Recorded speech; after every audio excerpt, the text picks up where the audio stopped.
She was abandoned for being just a nurse by her billionaire CEO ex. She returns as chief of surgery at his hospital with her daughter. The divorce papers were still in her left hand when she heard his footsteps on the marble staircase. You received them. Good. Graham Whitford descended the curved staircase of his family estate with the unhurried pace of a man who had never been made to wait for anything in his life. His suit was immaculate. His expression was composed. He looked like a man preparing for a business meeting rather than the dissolution of his marriage. Vera Sullivan stood in the foyer wearing her nursing scrubs from the night shift, holding 2 documents that had arrived in the same morning mail. One from his attorney. One from her doctor. She had opened them simultaneously, standing at the marble counter where they used to share morning coffee.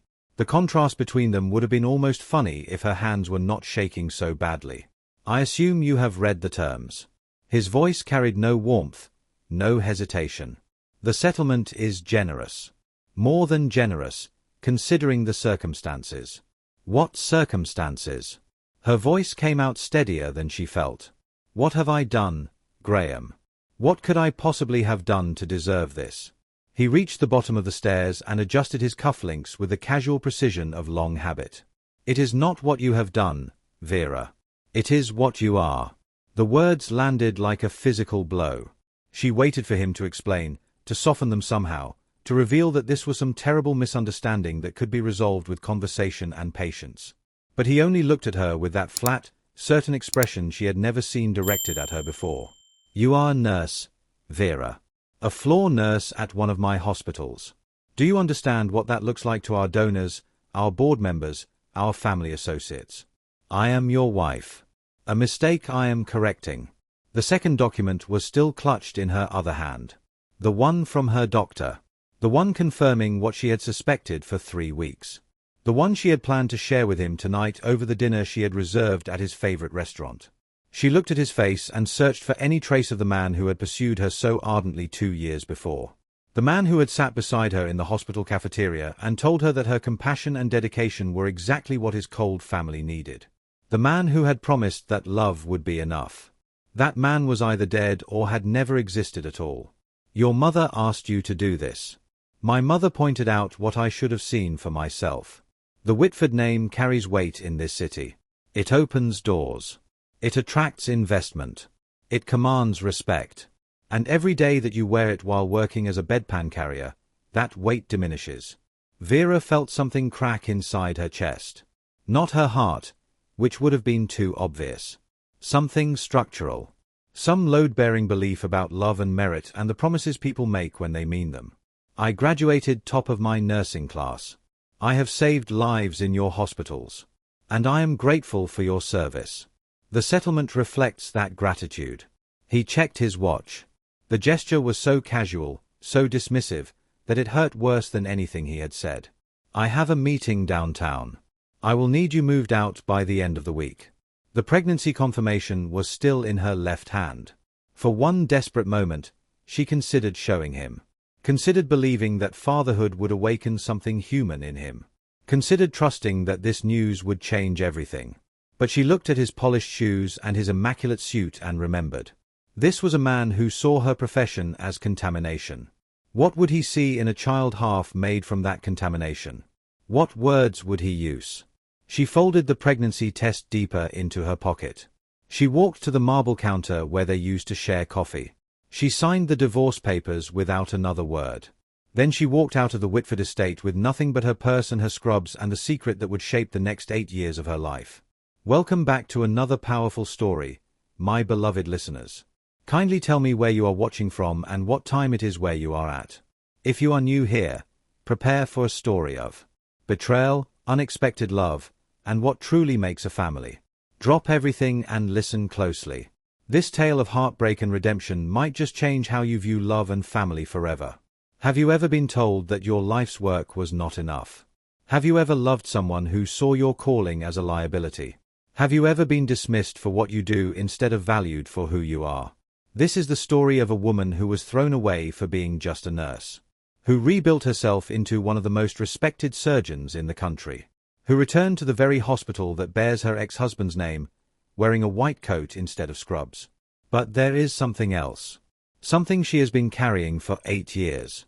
A secret that walks and talks and carries his eyes and his stubborn chin. If you believe that living well is the truest form of justice, stay with me. This journey is just beginning.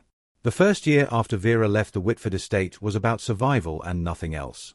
She moved into a small apartment on the other side of the city, as far from the Whitford neighborhood as she could afford. She picked up extra shifts at a different hospital, one that had no connection to the Whitford Medical Holdings empire. She worked nights because the pay was slightly better and because the darkness matched something inside her that she did not want to examine too closely. The morning sickness started in her 6th week and continued well into her 4th month. She learned to recognize the warning signs and excuse herself before anyone noticed. She carried crackers in her scrub pockets and ginger candies in her purse. She told no one. One of the older nurses on her unit began watching her with knowing eyes. Dolores had been nursing for 35 years and had seen everything that happened in hospitals and much of what happened outside them too. She never asked questions. She simply appeared beside Vera during the worst moments, offering silent support without demanding explanations. One night during their break, Dolores sat down across from her in the empty cafeteria. "Whatever you are running from, honey, you are running toward something too." Vera looked at this woman who had shown her more kindness in 3 months than her own husband had shown in 18. She wanted to explain everything. The marriage. The rejection. The baby growing inside her. The terror of facing it all alone. But she could not find the words. So she simply nodded and let Dolores pat her hand and said nothing at all. That night, lying awake in her small apartment, Vera realized something that would change everything. Nursing credentials would give her daughter a stable life. But they would never build the kind of security that could not be taken away. They would never create the distance she needed from the world where Graham Whitford held all the power. She needed to become something else. Something they had told her she could never be. The next morning, she requested application materials from 3 medical schools. She was accepted to her first choice 2 weeks before her daughter was born. The labor came on a Tuesday night when Vera was alone in her apartment, timing contractions and trying to decide if it was too early to go to the hospital. She drove herself because there was no one to drive her. She checked herself in because there was no one to advocate for her. She gripped the bed rail during the worst of it because there was no hand to hold. Dolores visited during her break, bringing magazines and a small stuffed rabbit. But she had her own shift to return to, and Vera understood. Everyone had their own responsibilities. That was simply how life worked when you did not have family money to smooth every difficult edge.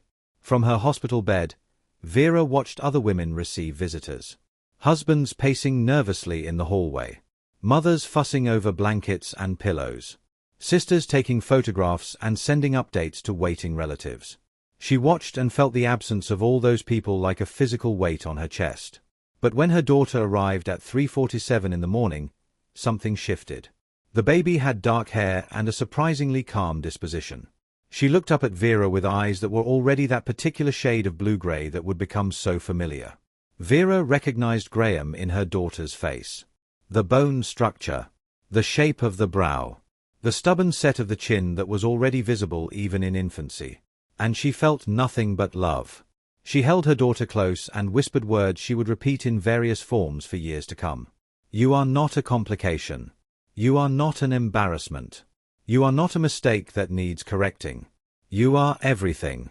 You are the best thing that ever happened to me." She named her Nora, after her grandmother. A woman who had also raised a child alone, back when such things were even harder than they were now. A woman who had taught Vera that worth was not determined by circumstances but by character. The impossible years began immediately after. Medical school with an infant was exactly as difficult as everyone warned it would be, but Vera did it anyway. She studied with Nora on her lap, memorizing anatomy while feeding bottles and reciting pharmacology while walking a fussy baby at 3 in the morning. She learned to function on 4 hours of sleep and to absorb information in 10-minute increments between diaper changes and feeding schedules. Childcare was pieced together through a complicated patchwork of favors and arrangements. Dolores helped when her schedule allowed. A neighbor watched Nora during afternoon lectures in exchange for Vera taking her grocery shopping on weekends. The hospital daycare had a sliding scale for employees, and Vera qualified for the lowest tier. Every penny was accounted for. Every hour was scheduled. Every bit of energy was rationed toward the 2 things that mattered: her education and her daughter. She graduated from medical school at the top of her class. Again. She had done the same in nursing school, but this felt different. This felt like proof of something she had needed to prove. Residency was even harder. The hours were longer and the stakes were higher and the exhaustion went bone deep. 80-hour weeks were standard. Sleep became a luxury she could not afford. She missed some of Nora's milestones, the first steps happening at daycare, the first words spoken to a babysitter, and each one felt like a small wound that would never quite heal. But she made other moments happen through sheer force of will. Birthday parties planned during her rare days off. Bedtime stories read over the phone when she could not make it home. Weekend mornings spent at the park, making up for all the weekday mornings she had missed. A fellow resident asked her once why she pushed herself so hard. Vera considered the question carefully before answering. Someone told me I was not enough. I am making sure that is never true again. She did not say his name. She had not spoken his name aloud since the day she signed the divorce papers. The fellowship years brought Vera to a level of professional recognition she had never imagined possible. Her research on emergency cardiac intervention techniques was published in 3 major medical journals. Hospitals across the country began reaching out with recruitment offers.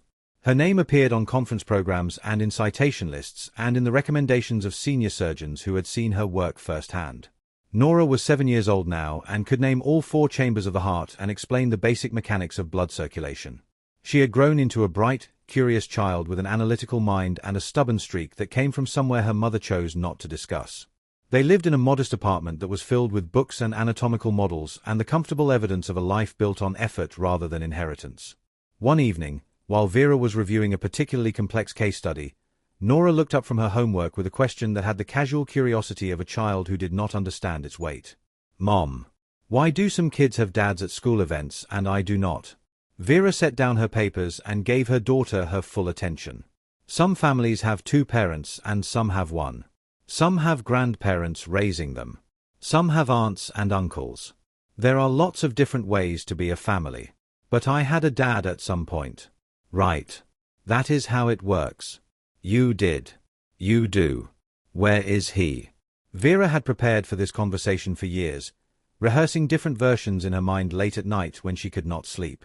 She had never found an answer that felt completely true without being completely devastating. He was not able to be part of our lives. It is complicated, and someday when you are older, I will explain all of it. But the most important thing for you to know is that it was never about you. It was never because of anything you did or anything you are.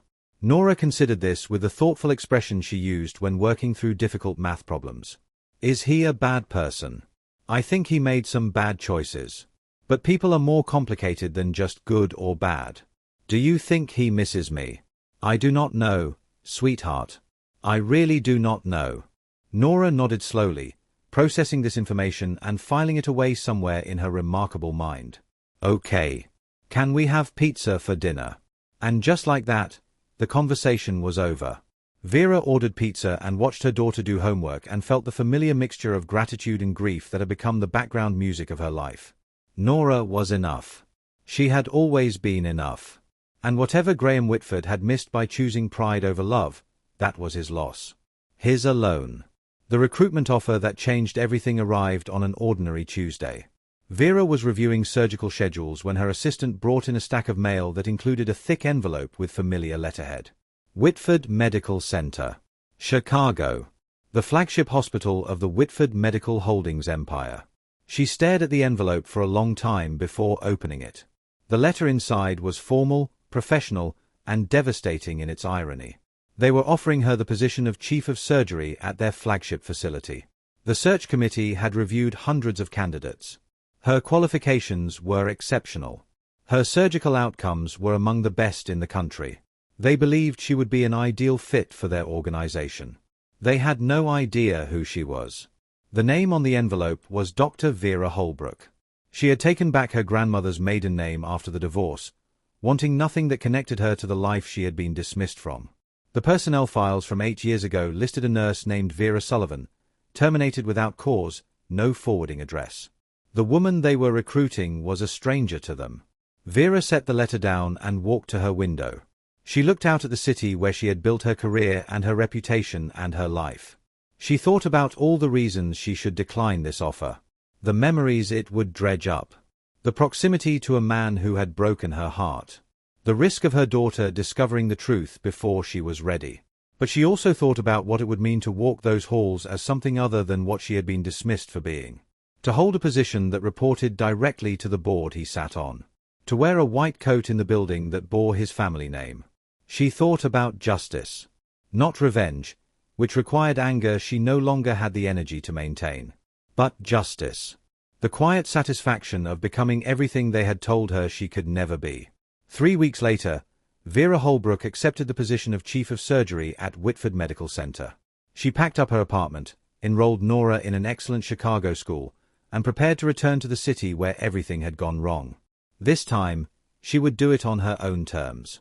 The corner office on the surgical floor of Whitford Medical Center had floor-to-ceiling windows that overlooked the Chicago skyline. Vera stood at those windows on her first morning, watching the city wake up beneath her, and allowed herself a moment of quiet triumph. 8 years ago, she had walked out of this world in scrubs, dismissed as unworthy of a family name. Now she stood in a corner office at the top of their flagship hospital, holding a position that commanded respect throughout the medical community. The irony was not lost on her. It never would be. Her assistant, a capable young woman named Rebecca, appeared in the doorway. Dr. Holbrook. Your schedule for the day includes morning rounds at 7, a departmental meeting at 9, and a consultation with the trauma team at 11. Also, the new board chairman has requested an introductory meeting.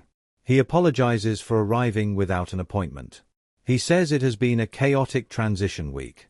Vera kept her expression neutral even as her pulse quickened slightly. The new board chairman. Yes. He took over last month after his father retired. Graham Whitford. Vera turned back to the window so Rebecca would not see whatever crossed her face in that moment. Send him in when he arrives. She spent the next 10 minutes steadying herself. Reviewing files she did not need to review. Adjusting the photographs on her desk. Checking her reflection in the window glass. The woman who looked back at her bore little resemblance to the young nurse Graham had married 9 years ago. Her hair was different, cut shorter and styled with professional precision. Her bearing was different, shaped by years of commanding operating rooms and leading surgical teams. Even her face had changed, refined by time and experience into something harder and more composed. He would not recognize her. She was almost certain of it. The door opened. Graham Whitford walked into her office with the same commanding presence that had first attracted her attention 10 years ago. He was older now, silver threading through his dark hair, lines around his eyes that had not been there before. But he still carried himself like a man who expected rooms to rearrange themselves for his comfort. He crossed the office with an extended hand and a practiced smile. Dr. Holbrook. I am Graham Whitford, chairman of the hospital board. Thank you for making time to see me. Vera shook his hand. Her grip was firm, professional, revealing nothing of the chaos beneath her composed exterior. He did not recognize her. She had expected this, had prepared for it, and yet the reality still struck her with unexpected force. The man who had promised to love her forever, who had shared her bed and her dreams and her future, looked directly into her eyes and saw only a stranger. Welcome to Whitford Medical Center, Mr. Whitford. I understand you wanted to discuss the surgical department. Actually, I wanted to meet the woman everyone has been talking about. He settled into the chair across from her desk with easy confidence.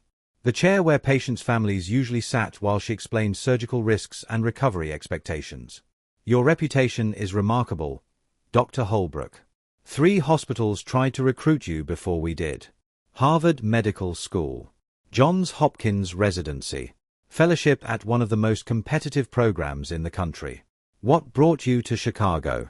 The question was casual, conversational. Exactly the sort of thing a board chairman might ask a valued new hire. Vera answered with careful neutrality. Family roots. I grew up not far from here. And your facility has an excellent trauma program that I wanted to help expand. Well, we are certainly glad to have you. The board was impressed by your credentials, but more impressed by your outcomes. Mortality rates in the trauma unit have improved significantly since your arrival. I have an exceptional team. And exceptional leadership. I have learned that teams reflect their leaders. Something flickered across his face. A shadow of something she could not quite name. Weariness, perhaps. Or the residue of regret worn down by years of carrying it. Vera studied him while he studied her file, watching for traces of the arrogance that had once dismissed her so completely. It was still there, buried beneath a veneer of corporate polish. But there was something else now too. A heaviness that had not been present 8 years ago. The conversation continued through the expected topics. Departmental budgets. Equipment upgrades. Long-term strategic goals. Graham spoke with the confidence of a man who understood business metrics, but he also asked questions that suggested genuine interest in patient outcomes and surgical innovation. He was not the same person he had been. Vera could see that clearly. But changed did not mean transformed. And understanding business value did not mean understanding human worth. "Tell me about your family," Graham said, shifting the conversation with the casualness of a man accustomed to gathering personal information. "The board mentioned you are a single mother. That must be challenging, given your schedule." Vera felt her guard rise, but she kept her voice steady. "My daughter and I have a good system. She understands that my work matters." Daughter. The word seemed to catch his attention more than anything else she had said. "Nora. She is 8. Graham's posture shifted almost imperceptibly. A slight straightening, as though he had heard a note off-key but could not identify which one. 8 years old. That is a wonderful age. Full of questions. She asks more than I can answer most days. I imagine she takes after her mother, then. Intellectually curious." He paused, and when he spoke again, there was something careful in his voice. "And her father is not part of our lives." The words hung between them. Graham nodded slowly, his eyes never leaving her face. "I am sorry to hear that. Though it sounds like you have built something remarkable without him." The irony of receiving his sympathy for a situation he had created was almost too much to bear. But Vera maintained her composure. She had survived 8 years of single motherhood and surgical residency. She could survive a conversation with the man who had caused both. "Will there be anything else, Mr. Whitford?" Graham stood, but he did not move toward the door. Instead, he paused at her desk, his attention caught by the framed photograph she had placed there that morning. Nora at her school science fair, holding a blue ribbon, grinning with the particular joy of a child who had accomplished something difficult. "May I ask about this?" "My daughter. Last month's science fair. She built a working model of the human heart." Graham leaned closer to the photograph, and Vera watched his face with careful attention. Nora had her grandmother's dark hair and her mother's cheekbones. But her eyes, that particular shade of blue-gray set deep beneath a strong brow, those came from somewhere else. As did the stubborn set of her chin, the way she tilted her head when concentrating, the shape of her hands. "She has remarkable eyes," Graham said quietly. "A family trait." He straightened, and for a moment their gazes met. Something shifted in his expression. Recognition struggling to surface, blocked by the impossibility of what it would mean. The woman standing before him in the chief surgeon's white coat bore no resemblance to the young nurse he had discarded like an embarrassing receipt. The hair was different. The bearing was different. Even the name was different. There was no reason for him to make the connection. And yet something was working behind his eyes. Some instinct that could not quite be silenced. "Dr. Holbrook, can I ask you something personal?" "You can ask. Have we met before? There is something about you that seems familiar." Vera felt her pulse quicken, but her voice remained steady. "I do not believe so, Mr. Whitford. I think I would remember meeting the owner of the hospital. Perhaps. Sometimes faces remind us of other people, other times." He studied her for another long moment, then seemed to shake off whatever suspicion had been forming. "Thank you for your time, Dr. Holbrook. I look forward to working with you." After he left, Vera sat motionless at her desk for several minutes. Her hands were trembling slightly, though she had not noticed during the conversation. The adrenaline that had carried her through was now draining away, leaving exhaustion in its place. He had not recognized her. She had won this first encounter without even having to fight. But she had also seen something in his face when he looked at Nora's photograph. A flicker of something that was not quite recognition but was not quite ignorance either. An instinct that could not quite be silenced. The chess match had begun. But only one player knew the full board. 3 days passed before Vera saw Graham again. 3 days of surgical schedules and departmental meetings and the ordinary rhythm of hospital administration. 3 days of Nora adjusting to her new school and making friends and coming home full of questions about everything from architecture to astronomy. 3 days of carefully normal life, punctuated by the awareness that Graham Whitford was somewhere in the building, unaware that his daughter walked the same hallways. On the 4th morning, Nora arrived at the hospital earlier than usual. Her school was closed for teacher training, and Vera's regular childcare arrangements had fallen through at the last minute. She brought Nora to her office with strict instructions to read quietly and not touch any medical equipment. Nora lasted about an hour before boredom overcame obedience. "Mom, can I go to the cafeteria and get a snack? I have the money you gave me for emergencies." Vera looked up from her surgical planning documents.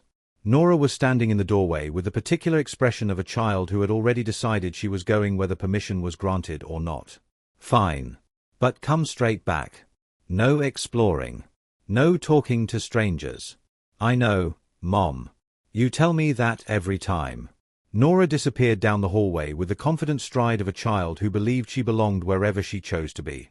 20 minutes later, Rebecca appeared in Vera's doorway with an unusual expression. "Dr. Holbrook. There is something you should probably see. In the main lobby." "What kind of something?" "Your daughter is having a conversation with Mr. Whitford." The walk from her office to the lobby took approximately 90 seconds. It felt like 90 hours. Vera found them near the information desk. Nora was standing with perfect composure, looking up at Graham with the direct gaze of a child who had been raised to believe her thoughts mattered. Graham was crouched down to her level, engaged in conversation with an intensity that made Vera's blood run cold. She walked toward them, keeping her pace steady and her expression neutral. "Nora. There you are. Mom." Nora's face lit up with her usual enthusiasm. "This is Mr. Whitford. He owns the whole hospital. He was asking me about my science project." Graham straightened slowly, his eyes moving from Nora to Vera with an expression she could not quite read. Something complicated was happening behind his eyes. Something that looked like confusion and familiarity and the beginning of a question he could not quite formulate. "I know who he is, sweetheart. Your daughter is remarkable, Dr. Holbrook." She was explaining the circulatory system to me with more clarity than most of my board members could manage. "She has always been interested in how things work." Vera placed her hand gently on Nora's shoulder, the gesture both protective and possessive. "Nora, say goodbye. We need to get back to my office." "Bye, Mr. Whitford. It was nice meeting you." "Nice meeting you too, Nora." Graham watched them walk away. Vera could feel his gaze on her back, could sense the wheels turning in his mind. The pieces were all there if he chose to put them together. Those eyes. That age. The absence of a father. A woman who seemed somehow familiar. But people often refused to see what would complicate their understanding of themselves. 3 more days passed before the confrontation Vera had been expecting finally arrived. She was in her office reviewing surgical outcomes when Rebecca knocked on her door. "Dr. Holbrook. Mr. Whitford is here to see you. He does not have an appointment. He says it is urgent." Vera took a breath and steadied herself. "Send him in." The man who walked through her door was not the composed executive she had met the week before. Graham looked like he had not slept in days. His usually perfect appearance was disheveled, his expensive suit wrinkled, his hair disordered as if he had been running his hands through it repeatedly. "You look like you have seen a ghost," Vera said. "Maybe I have." He moved to her desk with purposeful strides, stopping directly across from her with an intensity that made the air between them feel charged. "Dr. Holbrook. I need to ask you something. And I need you to be completely honest with me." "I am always honest, Mr. Whitford." "Are you Vera Sullivan?" The question hit her like a physical blow even though she had been expecting it for days. Perhaps from the moment he first walked into her office. Perhaps from years before that, when she first imagined what it would be like to face him again as someone he could not dismiss. Vera stood slowly, moving to the windows that overlooked the city. Below them, people hurried along sidewalks, living their ordinary lives, unaware that in this office, 8 years of secrets were about to surface. "Why would you think that, Mr. Whitford?" Because I spent the last 3 days going through personnel files from 8 years ago. Because I found employment records for Vera Sullivan, a nurse in the cardiac unit who was terminated without cause. Because the photograph in that file, even though it is 8 years old, looks exactly like you. Vera turned to face him. And for the first time since he had walked back into her life, she let her professional mask drop completely. Hello, Graham. The words were simple. 2 words. But they carried the weight of 8 years of pain, struggle, triumph, and carefully guarded secrets. Graham staggered backward as if she had struck him. Oh my God. Vera. It really is you. It really is. But how? You are a surgeon. You are the chief of surgery. When we were married, you were just a... He stopped himself. But not quickly enough. A nurse. Vera finished for him. Just a nurse. That was the problem, was it not? Graham's face crumpled with something that looked like anguish. Real anguish. The kind that comes from finally understanding the full weight of a mistake you cannot undo. Vera. I am so sorry. I was such an idiot. Such an arrogant, stupid idiot. Yes. You were. I destroyed the best thing in my life because I was too proud to see what I had. You destroyed our marriage because you cared more about your family's approval than about the woman who loved you. Graham moved toward her, his hands reaching out as if to touch her, then falling back to his sides when he saw her expression. I know. And I have regretted it every day for 8 years. Vera studied his face, seeing genuine remorse but also remembering everything that had led to this moment. The marble foyer. The divorce papers. The flat certainty in his eyes when he called her a mistake he was correcting. What do you want, Graham? Why are you really here? I want to apologize. I want to tell you that you were right about everything. That love should have been enough. That who you were, who you are, was always more than enough. Apology noted. The words were not cruel, but they were not warm either. They were simply factual. An acknowledgement that he had spoken without any indication of what that acknowledgement meant. Graham tried again. Vera. Please. I know I have no right to ask for anything from you. But seeing you like this. Successful. Confident. Brilliant. It has made me realize how completely I failed you. You did not fail me, Graham. The statement seemed to surprise him. He looked up with something like hope. You revealed who you really were. And that information helped me make better choices going forward. The hope in his face died as quickly as it had appeared. Better choices, he repeated.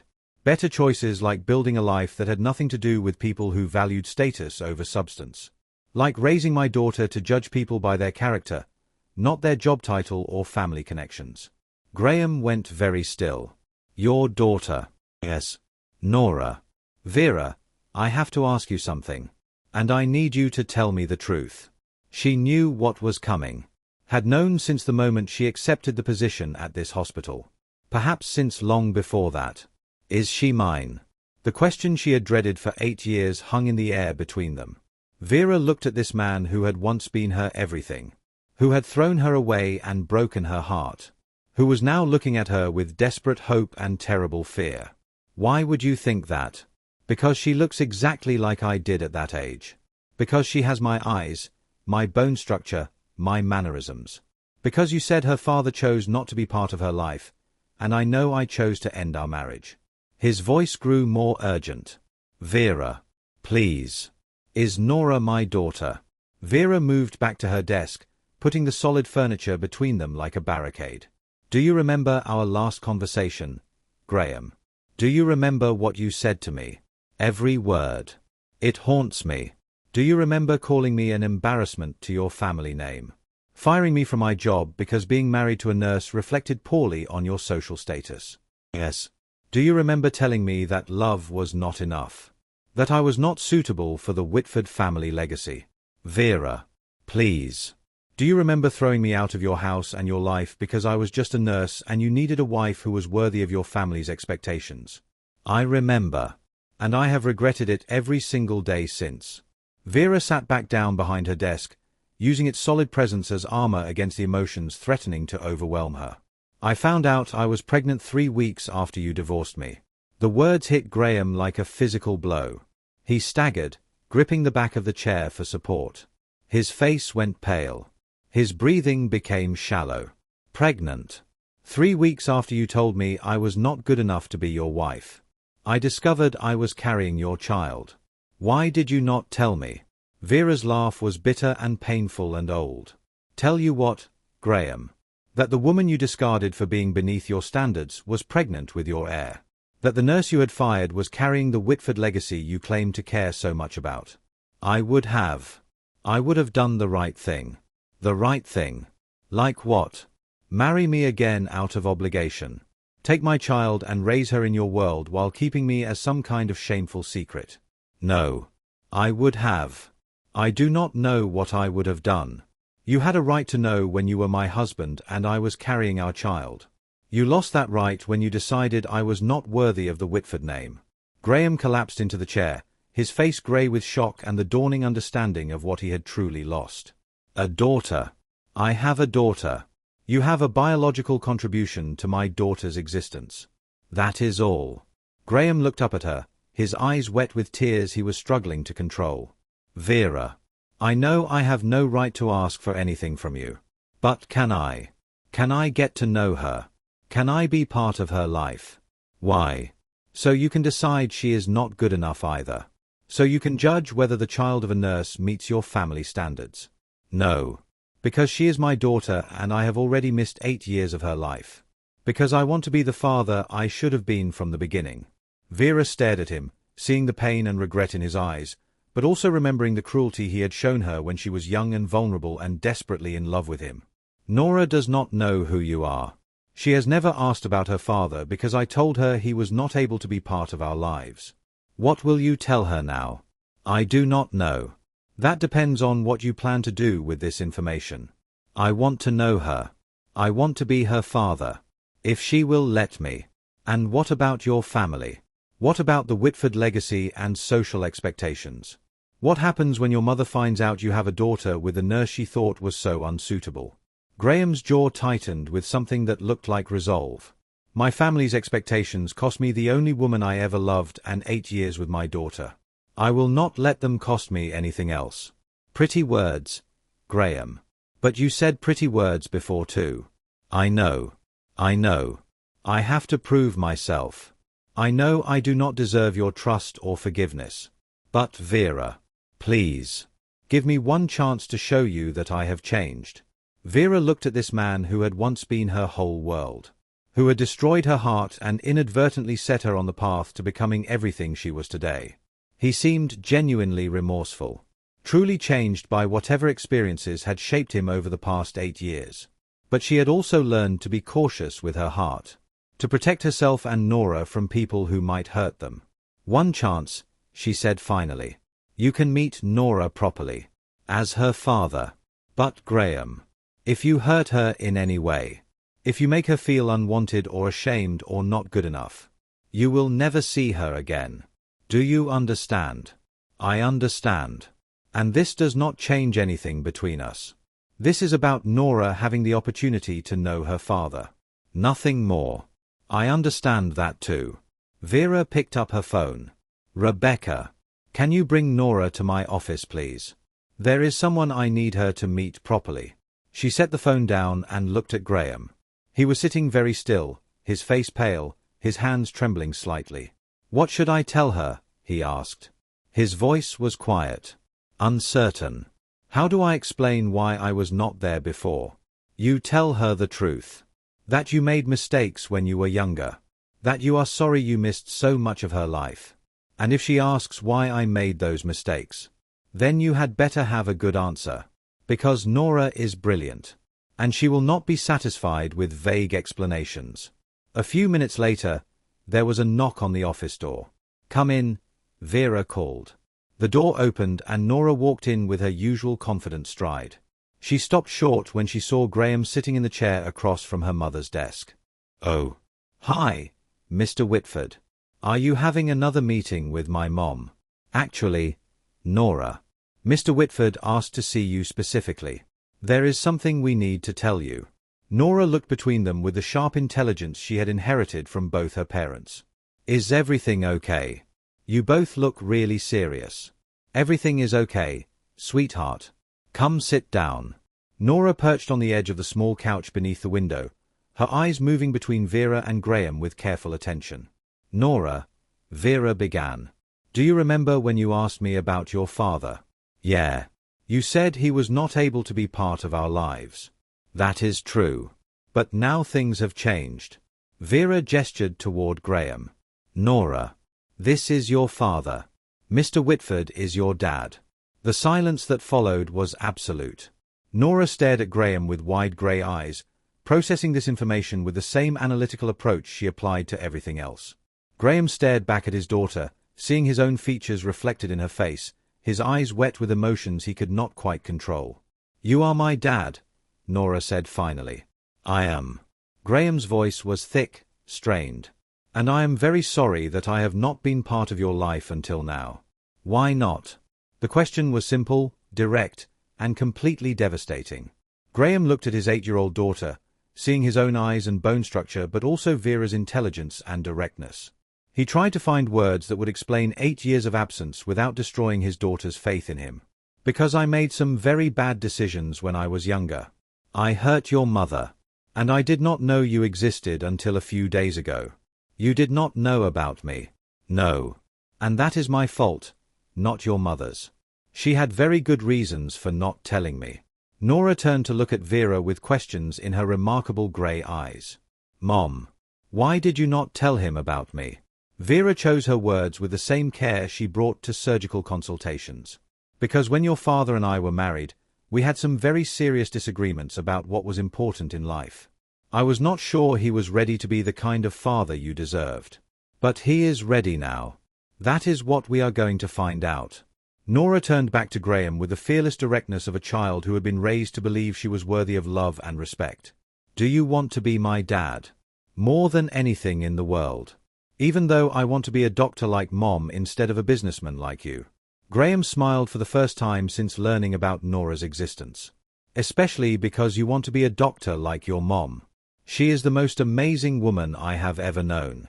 She is pretty amazing, Nora agreed. She saves people's lives every day.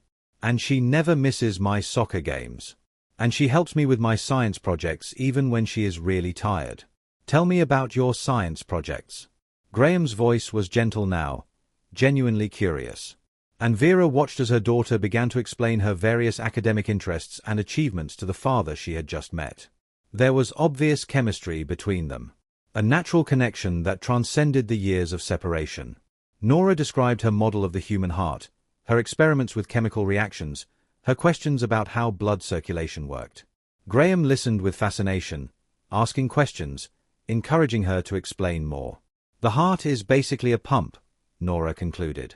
But it is also so much more. It responds to emotions and stress and exercise. Mom says that is why she became a cardiac surgeon. Because the heart is the most important organ but also the most complicated. Your mom is very wise. She is. And she says that understanding how the heart works helps you understand how people work too. What do you mean? Well, if someone's heart is damaged, they might not be able to love properly until it is fixed. And sometimes fixing someone's heart takes a really long time and a lot of careful work. Vera felt her throat tighten at her daughter's words. She had not realized how much of their conversations Nora had absorbed. How much wisdom she had internalized without being explicitly taught. Graham looked at Vera over Nora's head, and in his eyes she saw something she had not expected. Genuine awe. Genuine regret. Genuine understanding of what he had lost and what he had to earn back. Mom, Nora said, breaking the charged silence. Can Dad come to my soccer game this weekend? My team is playing in the semifinals and I think I might score a goal. Vera looked at her daughter's hopeful face, then at Graham's equally hopeful expression. If your father wants to come, he is welcome to come. Graham nodded quickly. I would not miss it for anything. Nora smiled, satisfied with this arrangement. Okay. Cool. She stood up with the easy confidence of a child who believed that complicated adult situations could be resolved through simple agreements. Can I go back to the cafeteria now? I did not actually get my snack before. Yes. But come straight back. I know, Mom. You always say that. Nora paused at the door and looked back at Graham. Bye, Dad. The word hung in the air like something precious and fragile.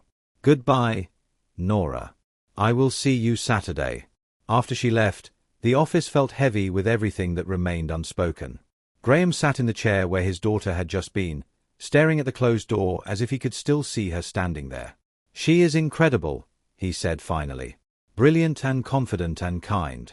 Everything I could have hoped for in a child. She has had a good life.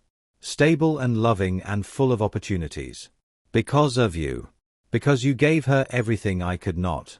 Everything I refused to give you. I gave her what every child deserves. Love. Security. And the belief that she can become anything she wants to be. Graham looked at her with an expression she could not quite read. Vera. I know I have no right to ask this. But is there any chance? Could we ever be a family? Really be a family?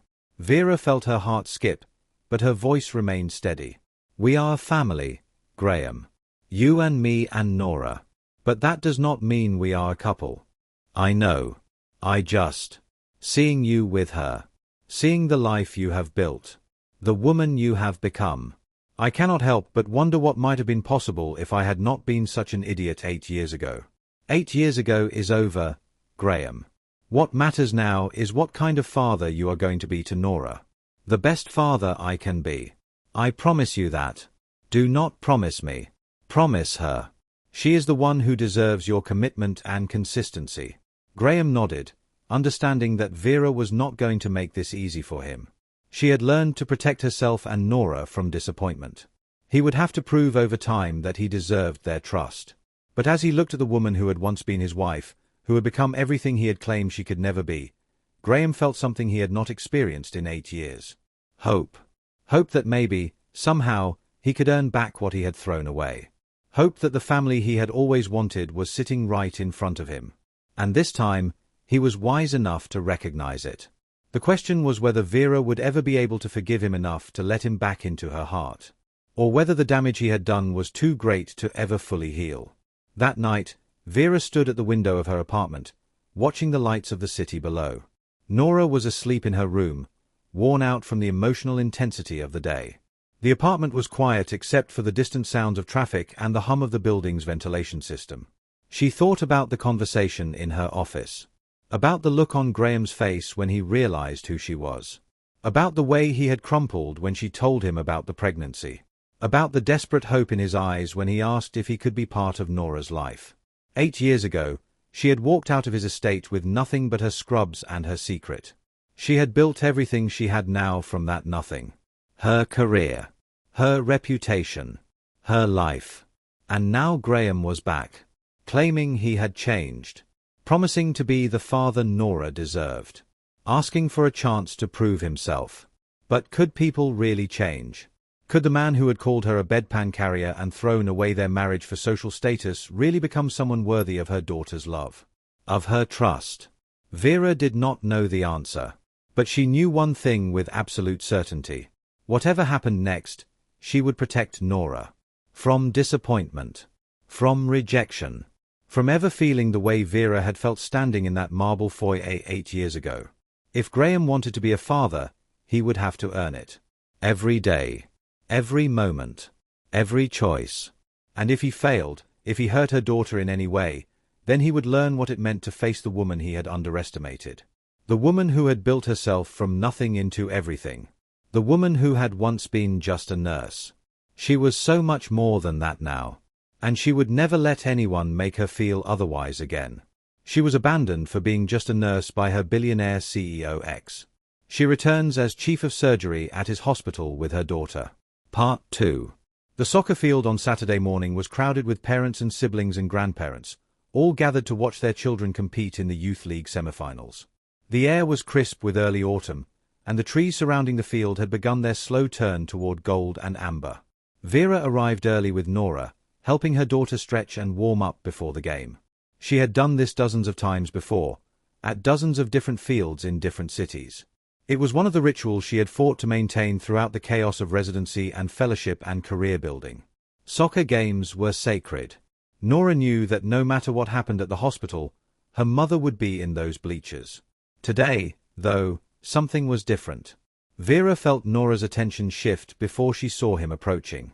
Graham walked across the parking lot toward the field, looking slightly out of place in his expensive casual clothes among the other parents in their practical weekend wear. He moved with uncertainty, as if unsure of his welcome, but he kept coming. "Dad came," Nora said. Her voice carried a mixture of surprise and something that sounded almost like relief. "He said he would." "I know. But sometimes people say things and then do not do them." The words landed with unexpected weight. Vera looked at her daughter and saw, for the first time, evidence of the absence she had tried so hard to fill. Nora had grown up without a father, and somewhere beneath her confident exterior, she had learned not to expect people to keep their promises. "Let us go say hello," Vera said. They walked toward Graham together, mother and daughter, and Vera watched his face as they approached. He was nervous. Genuinely nervous. The powerful executive who commanded boardrooms and negotiated million-dollar deals was visibly anxious about attending his daughter's soccer game. "Hi, Dad." Nora's voice was casual, but her eyes were watchful. "You found it okay. Your mother sent me very clear directions. She is good at directions. She says surgeons have to be precise about everything, even driving." Graham smiled, and some of the tension in his shoulders eased. "I brought coffee." He held up 2 cups. "One for you, Vera, if you want it. And hot chocolate for Nora, for after the game." Nora's face lit up. "Hot chocolate is my favorite." "I know. Your mother mentioned it." He glanced at Vera as he said this, and she saw the effort behind the gesture. He was paying attention, trying to learn the small details that made up a child's life. It was such a simple thing, remembering that his daughter liked hot chocolate. But simple things, accumulated over time, were what built relationships. "Thank you," Vera said, accepting the coffee. "The bleachers are over there. I usually sit in the 3rd row." The game was intense in the way that youth sports always are. Parents cheered and groaned at every play. Coaches shouted encouragement from the sidelines. The children ran with the full commitment of young athletes who had not yet learned to pace themselves. Nora played with focused determination, her small figure darting across the field with surprising speed. She was not the most skilled player on the team, but she was one of the most persistent. When she got knocked down, she got back up. When she missed a shot, she positioned herself for the next one. Graham watched with an intensity that surprised Vera. He leaned forward during close plays, muttered encouragement under his breath, and tensed visibly when Nora took a hard tackle from an opposing player. "She is tough," he said quietly. "She gets right back up. She has had practice." The words came out sharper than Vera intended, carrying implications she had not meant to voice. Graham glanced at her, and she saw that he understood. His daughter's resilience had been forged in the absence he had created. In the second half, Nora got her chance. A teammate passed the ball to her near the goal, and for one perfect moment, everything aligned. Nora struck the ball cleanly, and it sailed past the goalkeeper into the net. The crowd erupted. Nora's teammates swarmed her with celebration. And in the bleachers, Graham leaped to his feet with a shout of pure joy that startled the parents sitting nearby. "She scored," he said, turning to Vera with wonder on his face. "Did you see that?" "She scored." "I saw. That was incredible. She was incredible." He was grinning like a child himself, and for a moment Vera saw something she had not expected. Not the polished executive or the regretful ex-husband, but a father experiencing pride in his daughter for the first time. It was raw and genuine and completely unguarded. The game ended in victory for Nora's team. She ran off the field and straight to the bleachers, her face flushed with exertion and triumph. "Did you see?" she demanded. "Did you see my goal?" "We saw," Vera said, pulling her into a hug. "You were amazing." "It was the best goal I have ever seen," Graham added. "And I am not just saying that because you are my daughter." Nora looked at him with the evaluating expression she used when considering whether to trust someone's assessment. "You are probably a little biased," she said. "Maybe a little. But it was still an excellent goal." Nora considered this, then apparently decided to accept the compliment. "Thanks, Dad. Can I have my hot chocolate now?" They walked to the parking lot together, Nora between them, chattering about the game with the breathless excitement of a child who had accomplished something meaningful. Graham listened to every word, asking questions, encouraging her to relive the best moments. Vera watched them and felt something shift inside her. Not forgiveness, exactly. Not trust. But something adjacent to hope. The possibility that this might actually work. That Graham might actually become the father Nora deserved. It was terrifying and beautiful and completely out of her control. The weeks that followed established a new pattern in their lives. Graham showed up for everything. Soccer games and school events, and the science fair where Nora presented an improved version of her heart model. He helped with homework on the evenings when Vera was stuck in surgery. He learned Nora's favorite foods and her preferred bedtime routine and the names of all her friends. He also made mistakes. Said the wrong thing sometimes. Tried too hard and came across as awkward. Forgot that 8-year-olds had limited patience for adult conversations about business and responsibility. But he kept trying. Every day. Every interaction. He showed up and paid attention and absorbed the corrections Vera offered with the humility of someone who understood he was learning a skill he should have mastered years ago. One evening, Vera came home from a particularly difficult surgery to find Graham and Nora in the kitchen, covered in flour and laughing at something she had missed. "We are making cookies," Nora announced. "Dad said his family never baked when he was a kid, so I am teaching him." Graham looked up with flour on his nose and an expression of genuine happiness. "It turns out I am not very good at this." "You are not very good at cracking eggs," Nora corrected. "But you are okay at mixing." "I will take okay at mixing." Vera stood in the doorway of her own kitchen, watching her daughter teach her father how to bake chocolate chip cookies, and felt the strangeness of the moment wash over her. This was not the life she had planned. Not the life she had imagined when she walked out of the Whitford estate 8 years ago. But maybe it was better. Maybe the life you built from broken pieces could be stronger than the one you had originally designed. "Mom," Nora called. "Do you want to help? Dad needs supervision." "I can see that." She joined them at the counter, and for the next hour, they baked cookies together like a normal family. The kind of family Vera had given up hoping for. The kind of family she had learned to live without. Later, after Nora was in bed and Graham was preparing to leave, he paused at the apartment door. "Thank you," he said. "For what?" "For letting me be part of this. For giving me a chance I do not deserve. You are doing the work. That is what matters." He nodded slowly, and she could see him struggling with something he wanted to say. "Vera, I need to tell you something." "What?" "My mother knows. About Nora. About you." Vera felt the familiar tension return to her shoulders. "How?" "She has sources at the hospital. People who report to her about anything that might affect the family reputation. Someone told her that I have been spending time with a child. That I have been attending soccer games and school events." "And what did she say?" Graham's expression darkened. "She wants to meet with me tomorrow. She said there are concerns that need to be addressed. That the family has standards to maintain." Standards. Her word. Not mine. Vera studied his face, looking for any sign of the old Graham. The one who had buckled under family pressure and thrown away their marriage. The one who had chosen approval over love. "What are you going to do?" "I am going to tell her the truth. That Nora is my daughter. That you are the woman I was married to. And that I will not hide either of you to satisfy her ideas about what is appropriate." Pretty words. I know. But I mean them this time. I have already lost 8 years because I listened to my family instead of my heart. I will not lose anything else. He met her eyes with an intensity that reminded her of the man he had been when they first fell in love. Before his family's influence had corrupted his priorities. Before he had learned to value status over substance. Whatever she threatens, Vera. Whatever pressure she applies. It will not change anything. Nora is my daughter. You are the mother of my child. And those facts matter more than any social considerations my family might have. We will see. It was all she could offer. Trust would have to be earned through action, not promised through words. The confrontation with Eleanor Whitford came sooner than Vera expected.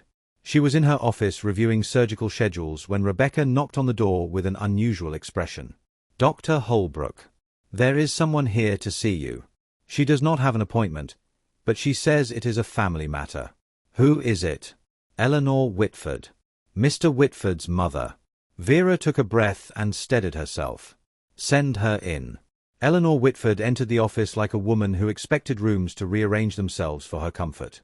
She was in her 70s, impeccably dressed, with silver hair styled in a perfect chignon and the kind of bearing that spoke of generations of wealth and privilege. She did not sit. She stood in the center of Vera's office and looked around with an expression of barely concealed distaste. Oh. You are the nurse who trapped my grandson with a pregnancy. Vera remained seated behind her desk, refusing to stand and cede the power of her own office. Mrs. Whitford. I am Dr. Vera Holbrook, Chief of Surgery at this hospital. If you have concerns about my professional conduct, I am happy to address them. If you have concerns about my personal life, I suggest you speak with your grandson. I have spoken with my grandson. He seems to be under the impression that this child of yours is somehow his responsibility. Nora is his daughter. That makes her his responsibility. Eleanor's lips thinned into a hard line. This child is a complication. One that should have been handled discreetly years ago. Instead, you chose to keep her, to hide her existence, and now to parade her in front of my family as if she has some claim to the Whitford name. Vera felt the old anger rising, but she kept her voice controlled. I kept my daughter because she is my daughter. I did not hide her existence. I simply did not inform a man who had made it very clear he wanted nothing to do with me. And I am not parading anyone anywhere. Your grandson sought us out. He asked to be part of Nora's life. Because you manipulated him. You came back to this hospital deliberately. You positioned yourself where he would find you. I was recruited for this position based on my qualifications. Your hospital's search committee reviewed hundreds of candidates and determined I was the best choice. That had nothing to do with your grandson. Eleanor moved closer to the desk, her eyes cold. Let me be very clear, Dr. Holbrook. The Whitford family has spent generations building a reputation. A legacy.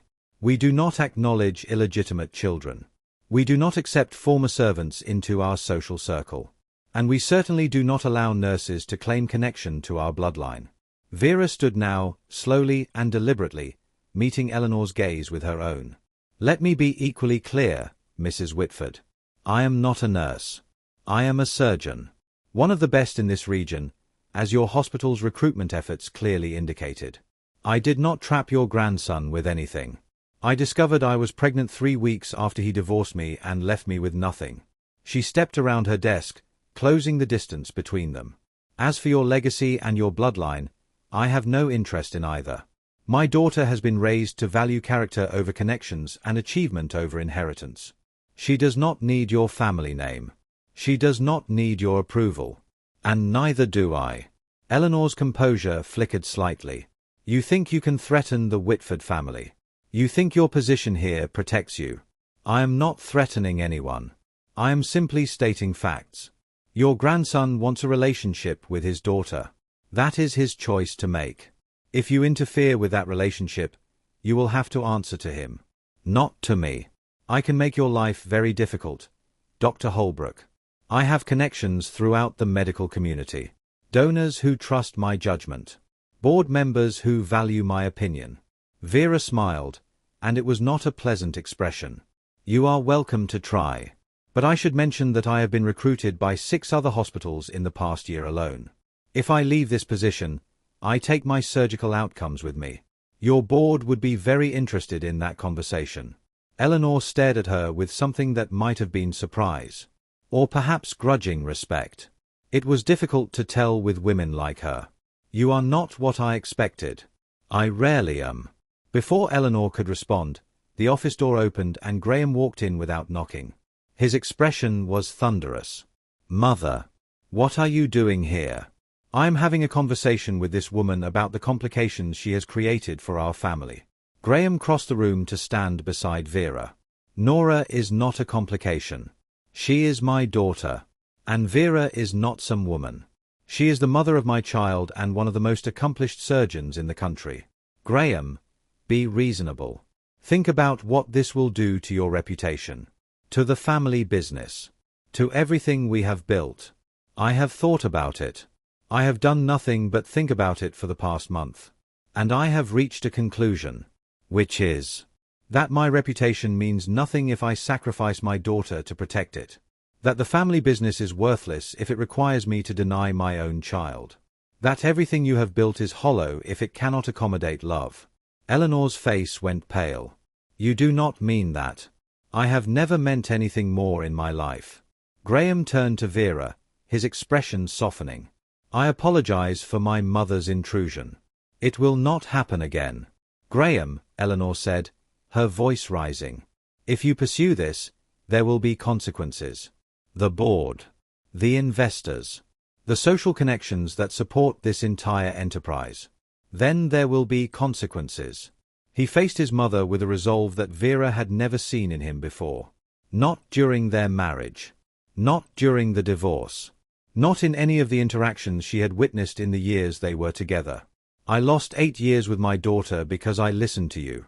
Because I believed that your standards and your expectations were more important than my own judgment. I will not make that mistake again. You are throwing away everything. No, Mother. I am finally choosing what actually matters. Eleanor looked between them, her face a mask of controlled fury. You will regret this. Maybe. But I will not regret knowing my daughter. I will not regret being part of her life. And I will not regret standing up to you. Eleanor gathered herself with the dignity of a woman who had never been refused anything in her life. We will discuss this further when you have come to your senses.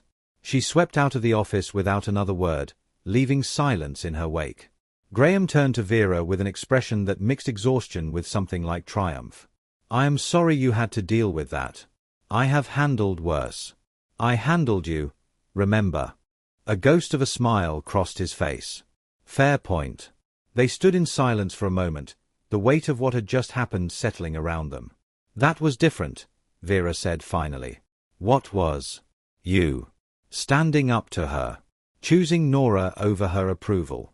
It should not feel different. It should be the most natural thing in the world. But I know it is not what I did 8 years ago. No. It is not. Graham met her eyes with something vulnerable in his expression. I cannot change what I did then. I cannot give you back those years or undo the pain I caused. But I can choose differently now. Every day. Every time someone asks me to put appearances over substance. Vera studied his face, looking for any trace of insincerity. Any sign that this was performance rather than genuine change. She found only exhaustion and determination and something that looked like hope. Your mother will not give up easily. I know. She has resources. Connections. Ways of applying pressure that you might not anticipate. I know that too. And you are still willing to fight. For Nora. Yes. For the chance to be her father. For the possibility of being part of something real instead of something that just looks impressive from the outside. He paused, then added quietly. And for you. If you will ever let me. Vera did not answer. She was not ready to answer. But something in her expression must have given him hope, because he nodded and turned toward the door. I should get back to my office. Damage control with the board before my mother gets to them first. Graham.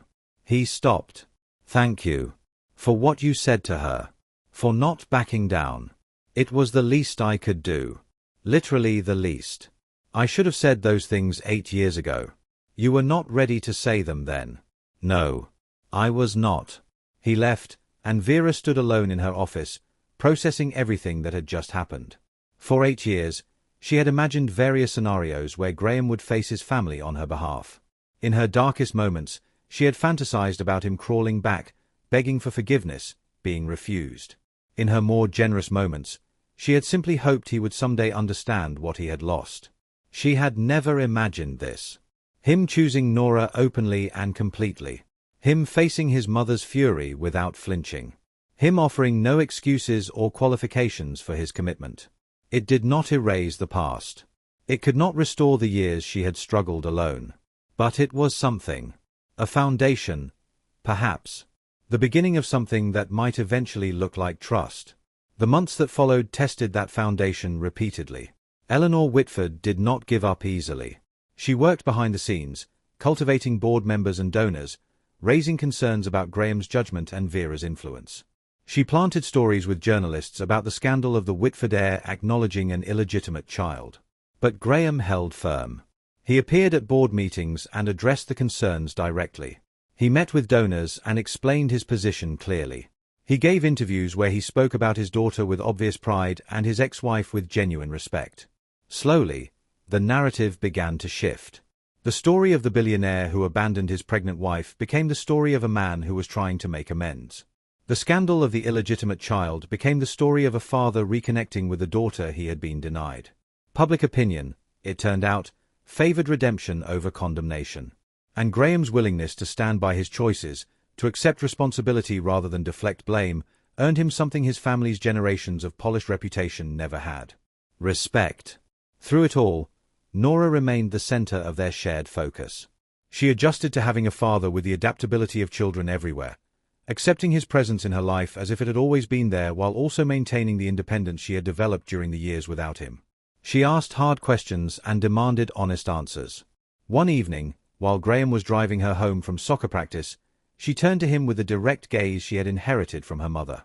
"Dad, can I ask you something?" "Always."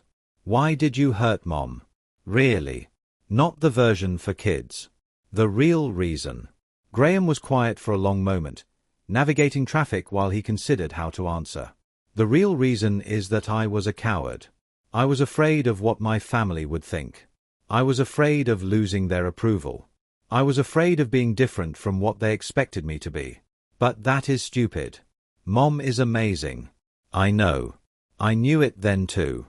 But sometimes people know something is true and still act like it is not. Because acting on what they know would require them to be brave. And I was not brave." Nora considered this. "Are you brave now?" "I am trying to be. Every day I try to make choices that are brave instead of safe. But I do not always succeed. That is okay. Mom says the trying is what matters. That nobody is perfect, but everybody can keep trying. Your mom is very wise. She is the wisest person I know. Except maybe my teacher, Mrs. Patterson. She knows everything about dinosaurs." Graham smiled. "Those are two very different kinds of wisdom." "I know. But they are both important." They drove in comfortable silence for a while, and Graham felt something settle in his chest. His daughter did not hate him, did not resent him for the years he had missed. She was willing to let him try, to give him the chance to become the father he should have been from the beginning. It was more than he deserved, and he was determined not to waste it. "Dad," Nora said as they pulled into the apartment parking lot, "I am glad you came back. Even though it took a long time. I am glad too.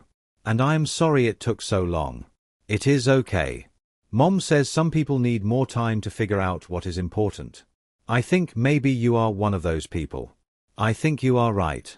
Nora nodded with the satisfaction of someone whose assessment had been confirmed. "Okay. Can we get ice cream tomorrow after school?" "I think that can be arranged." "Cool." She gathered her soccer gear and headed toward the building, then stopped and turned back. "Dad, I love you." The words hit Graham like a physical force.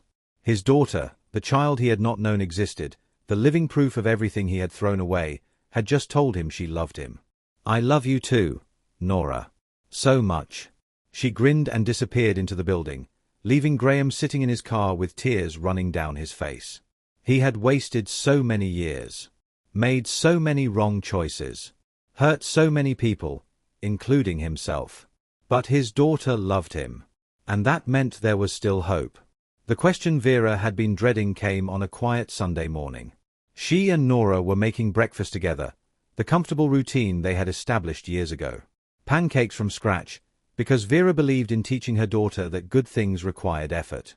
Fresh fruit cut into careful pieces. Orange juice squeezed by hand. "Mom," Nora said, concentrating on flipping a pancake. "Do you still love Dad?" The question was casual, almost offhand, delivered with the same tone Nora might use to ask about the weather. But Vera knew better. This was the question that had been building for months. The question her daughter had been circling around without quite reaching. "That is a complicated question, sweetheart." "Why?" "Because love is complicated. And what your father and I had was a long time ago. But you loved him once. Right. That is why you married him. Yes. I loved him very much once. And then he hurt you. Yes. Nora slid the pancake onto the stack with practiced precision. But people can change. You always tell me that. That people can make mistakes and then choose to be different. That is true. And Dad has been different. He has been here for everything. He has not broken any promises. Vera set down her knife and gave her daughter her full attention. What are you really asking, Nora? The girl was quiet for a moment, her expression more serious than usual. I guess I'm asking if we could ever be a real family. Like other families. Where everyone lives together and has dinner together every night and does not have to schedule visits. Vera pulled her daughter into a hug. Oh, sweetheart. We are a real family. A family does not have to live in the same house to be real. I know. But it would be nice. If you wanted it too. If you thought Dad was okay now. Vera held her daughter close and felt the weight of the question pressing against her chest. Did she still love Graham? The honest answer was that she did not know. The man she had married no longer existed. That young, passionate, ultimately weak man had been replaced by someone older and more thoughtful. Someone who showed up consistently and kept his promises and stood up to his family when it mattered. Was that enough to build love on? Or was the damage too deep, the betrayal too fundamental, to ever fully heal? I care about your father, Vera said carefully. And I respect the effort he has made. But love is something that grows over time. It cannot be rushed or forced. It has to develop naturally, based on trust and consistency. So you are not saying no. I am not saying no. I am saying I do not know yet. And that is the most honest answer I can give you. Nora considered this with her usual analytical approach. Okay. That seems fair. But Mom. Yes. If you do decide to love him again, I think that would be okay. I would not be mad or anything. Vera laughed despite herself. Thank you for permission, sweetheart. You are welcome. They finished making breakfast together, and the conversation moved on to other topics. School projects and soccer practice and the book Nora was reading about marine biology. Normal things. Safe things. But the question lingered in Vera's mind throughout the day. Could she love Graham again? Did she want to? And if she did, what would that mean for the life she had built? The independence she had fought for. The self-sufficiency she had earned through years of solitary struggle. She did not have answers yet. But for the first time since Graham had walked back into her life, she found herself genuinely wondering. The crisis that forced a decision came 6 months after the first soccer game. Graham called Vera late one evening, his voice strained with emotion. My mother has made her move. She has filed a petition with the hospital board requesting an investigation into our relationship. She is claiming that my personal involvement with you represents a conflict of interest that compromises my judgment as chairman. Vera processed this information with the calm she had developed over years of surgical emergencies. What exactly is she alleging? That I have allowed my personal feelings to influence hospital decisions. That I have shown preferential treatment to your department. That my relationship with you makes me unfit to lead the organization. Is any of that true? No. Every decision I have made regarding the surgical department has been based on performance metrics and patient outcomes. Your department is funded because it produces results, not because of our personal history. Can you prove that? I have documentation for every budget allocation and staffing decision. But that may not matter. My mother has been cultivating support on the board for months. She has votes. Vera was quiet for a moment, considering the implications. What happens if the investigation goes forward? I do not know. At minimum, it damages my credibility as chairman. At maximum, it could force my resignation. And what would that mean for you? Losing the family business. The position I have spent my entire career working toward. The legacy my father and grandfather built. Graham paused, and when he spoke again, his voice was steadier. But that is not what I am worried about. What are you worried about? That this will affect Nora. That the investigation will become public. That journalists will start digging into our history.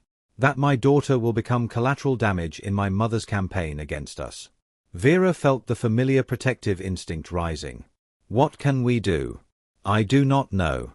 I have a meeting with the board tomorrow. I can present my documentation and make my case. But if my mother has enough votes, the investigation will proceed regardless of the evidence. He was quiet for a long moment. Vera, if this becomes public, it will affect you too. Your reputation. Your position. Everything you have worked for. I have survived worse. I know. But you should not have to survive anything else because of my family. You have already paid enough for my mistakes. Vera heard something in his voice she had not expected. Not fear for himself. Fear for her. And for Nora. Graham. What would you do if it came down to a choice? Your position or protecting us? That is not even a question. I would resign tomorrow if it meant keeping you and Nora safe from this. You would give up everything. I would give up everything I used to think mattered. The things that actually matter, I would protect with my life. The conviction in his voice was absolute. No hesitation. No calculation. Just simple, clear certainty about what was important. Vera felt something shift inside her. Something that had been frozen for 8 years beginning to thaw. Come over, she said. After Nora is asleep. We need to talk about this in person. Are you sure? I am sure. She hung up and stood by the window of her apartment, looking out at the city lights. In the reflection, she could see the woman she had become. Stronger than the young nurse who had signed divorce papers in a marble foyer. More complete than the exhausted medical student who had studied with a baby on her lap. She had built this life alone. Every achievement, every success, every triumph had come from her own effort and determination. But maybe alone was not the only way to be strong. Maybe letting someone in, trusting someone again, could be its own kind of courage. Graham arrived after 10, looking exhausted but determined. They sat on opposite ends of her couch, the distance between them both physical and metaphorical. Thank you for seeing me. We have a problem to solve. I prefer to solve problems in person. Graham nodded, accepting her practical framing. I have been thinking about this all evening. About what my mother is really after. She knows the investigation itself is not likely to succeed. The documentation is too clear. The evidence is on my side. Then why pursue it? Because the process is the punishment. Even if I am ultimately cleared, the investigation damages my reputation. It raises questions. It makes people wonder. And it hurts me and Nora in the process. Yes. That is the real goal. To punish me by hurting the people I care about. Vera studied his face in the lamplight.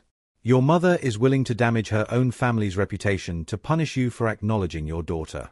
My mother does not see Nora as family. She sees her as a threat. As evidence of a mistake that should have been corrected years ago. And you? How does she see you? As a disappointment. As someone who had everything handed to him and still managed to make the wrong choices.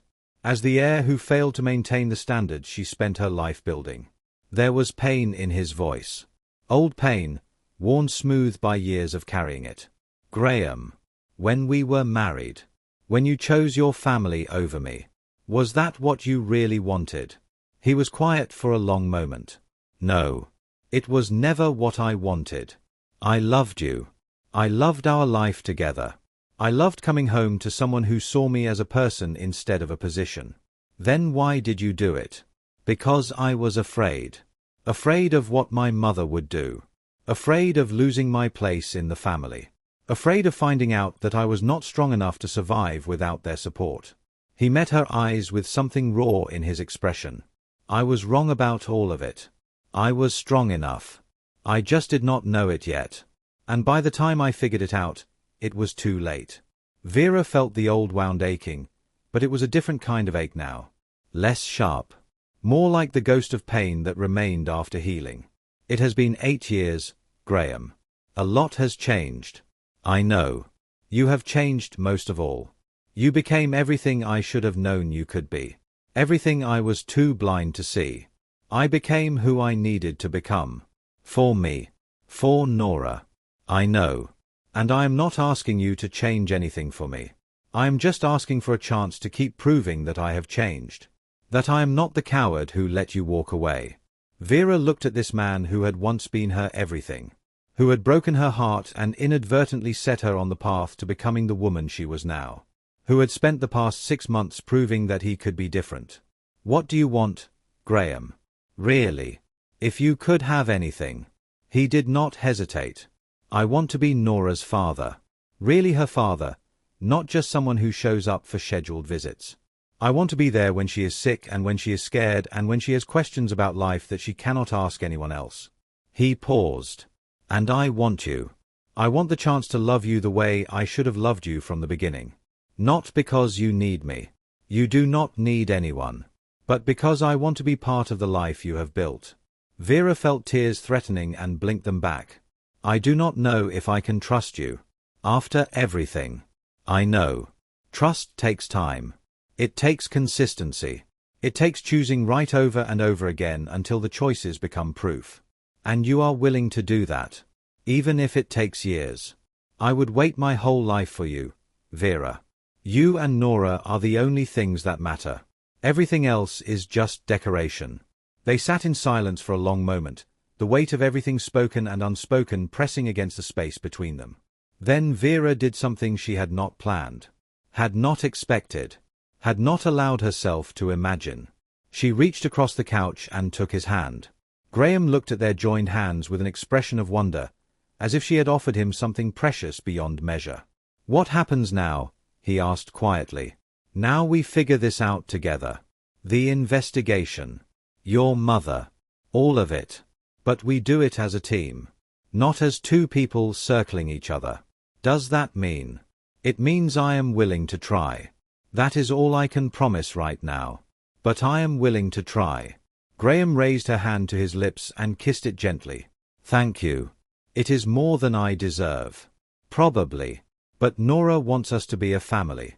And I have learned to give my daughter what she needs. She is remarkable. She gets it from her mother. Vera smiled despite herself. Smooth. I try. They sat together on the couch, hands still joined, and began to plan their response to Eleanor's attack. It was strange, working together instead of against each other. Strange and surprisingly natural. By the time Graham left, well after midnight, they had developed a strategy. He would request to address the board before the investigation formally began. She would prepare a statement about her own qualifications and conduct. Together, they would present a united front that left no room for Eleanor's accusations. But more importantly, something had shifted between them. Not reconciliation. Exactly. Not yet. But the possibility of it. The first step toward something that might eventually look like a second chance. The board meeting was scheduled for the following Thursday. Vera spent the week preparing her statement while managing her surgical schedule and caring for Nora and processing the emotional upheaval that Graham's return to her life had created. She was exhausted, but it was a different kind of exhaustion than she had experienced during medical school. Less desperate. More purposeful. Nora noticed the change. You seem different, Mom. Different how? Less worried. Like something good happened. Something might be happening. We will see. Is it about Dad? Vera considered how much to share with her daughter. Your father and I are figuring some things out. About how to handle some difficult people who do not want us to be happy. Grandmother Whitford. The name surprised Vera. How do you know about her? Dad told me. He said his mother was not very nice to you when you were married. And that she is trying to make trouble now. He told you that. He said I should know the truth. That families are complicated and sometimes people who should love each other do not act very loving. He is right about that. Nora was quiet for a moment. Mom. Am I part of the Whitford family? Vera pulled her daughter close. You are part of my family. You are part of your father's family. Whether his mother accepts that or not does not change what is true. Good. Because I do not think I would like being a Whitford anyway. They seem kind of uptight. Vera laughed despite the tension. That is a very accurate observation. Dad is less uptight than he used to be. He told me. He said he used to care too much about what people thought and not enough about what was right. He has grown up a lot in the past few years. People can change. You taught me that. I did. So maybe Grandmother Whitford can change too. Eventually. If she tries. Vera looked at her daughter with amazement. This child, who had every reason to be bitter or resentful about her father's family, was offering grace instead. Maybe.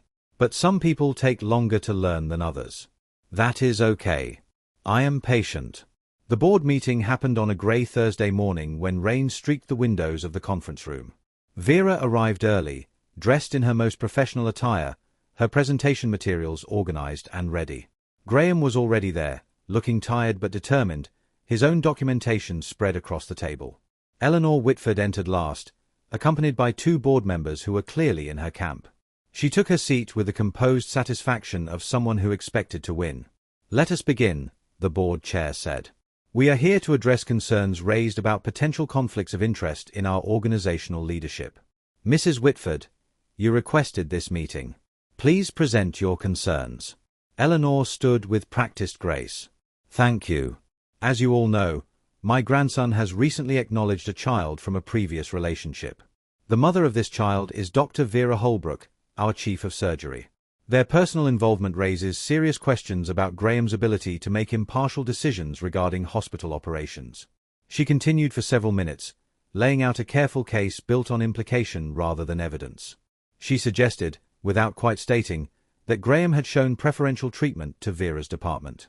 She implied, without quite claiming, that their relationship compromised his judgment. When she finished, Graham stood. "I appreciate my grandmother's concerns for the integrity of this organization, but I must respectfully correct several misunderstandings." He walked the board through his documentation. Budget allocations based on performance metrics. Staffing decisions supported by outcome data. Every choice he had made regarding the surgical department had been justified by results, not relationships. "Dr. Holbrook's department has the highest patient satisfaction ratings in our network," he concluded. "The lowest mortality rates in the region.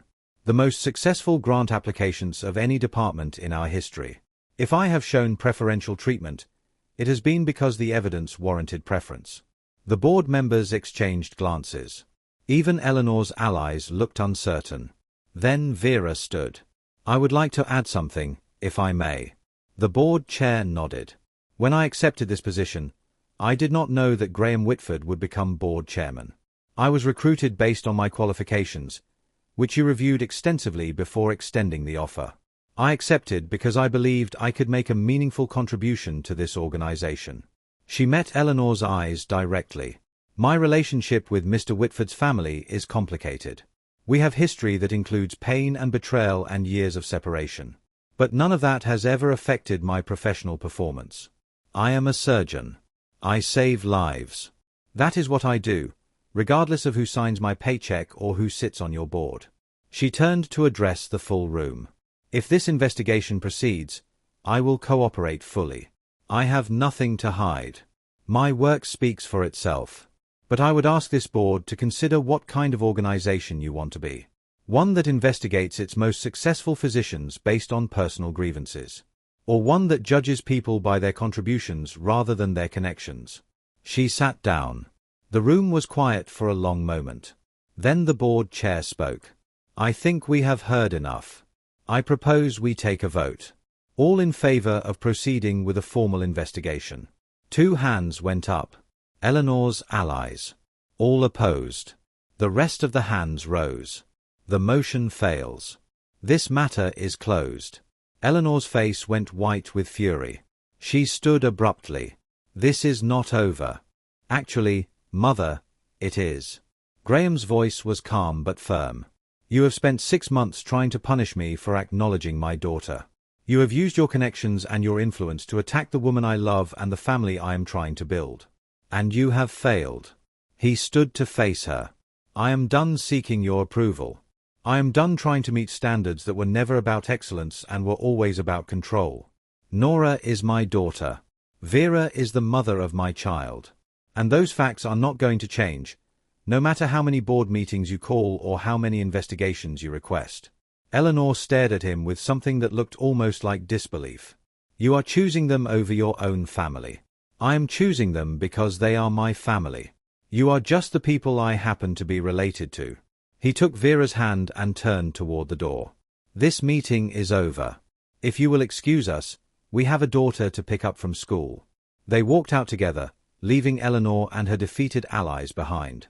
In the hallway outside the conference room, Graham stopped and turned to Vera with an expression of exhausted triumph. We did it. We did. I told off my mother. In front of the entire board.